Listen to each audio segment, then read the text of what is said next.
wine and spirit world and also a little bit of Gyan. Today I am here to tell you a little bit about wine accessories. We all often get intimidated when we look at wine accessories in a wine shop or when somebody gives you a box full of wine contraptions. So today we will demystify some of them and how to use them. To begin with, when you get a bottle of wine, the first thing that you need to do is open it. If you don't have a screw cap wine, what do? You need a wine opener. And that's when in the market you get plenty of those. So we've got three of them. One of them is a very crude one, primitive, not very good to use, but very good to look at. It's nice for it to be in your bar, but not user-friendly. The second one is big and heavy. These are the angel's wing. We'll see how to use this in our next video. But this one is very user-friendly. It's just that it's too cumbersome to carry. The third one is called as the waiter's friend. Every waiter would have it in his or her pocket. So this one is portable. It can fit anywhere. A very handy thing to use. The waiter's friend. Next, once the bottle is open, we need to close it. Either we can use the same cork from the other side, just turn it upside down and this goes in.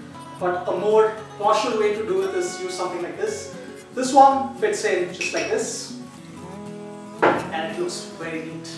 If not this, we've got one more, which is a stopper cum a pourer. So this is how it fits in and this is how you can pour.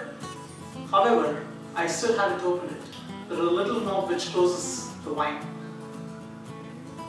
Stopper. So this is one of them. Also, one problem that we face on a day-to-day basis is the wine dripping from the side of the bottle. If you look at hotels, you would see the waiter carrying a little serviette to wipe the bottle every time the wine is poured. So you don't want to be seen with a cloth and wipe it each time, and hence you have this.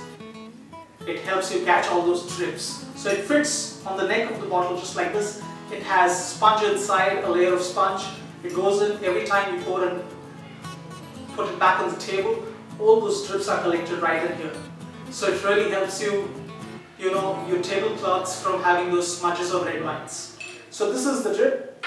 And you've got multiple openers, stoppers. One like this. It goes in, closes. It just helps you save wine. And lastly, what you have is a champagne or a sparkling wine stopper, which also could fit into a still wine bottle. So it is basically made to withstand pressure inside a sparkling wine bottle, but it just works fine with still wines. It goes in, and this part just helps it save it from the pressure. And last but not the least, you've got decanters. They come in various shapes and sizes. You can splurge your fortune on them. However, what ideally do these decanters do is give a wine enough surface area for it to breathe and open up and show it in its best form. The idea is the same thing can also happen in a glass. But the point is, once the wine is in your glass, you don't have the patience to wait. So it's better it's sitting away from you in a decanter and you're looking at it and getting even more thirsty for wine. So I hope this video was helpful to enhance your wine drinking experience. We'll come to you with more videos like this. Till then, please subscribe to our channel and you'll be notified whenever we come up with a new video. Keep drinking and stay happy. Thank you.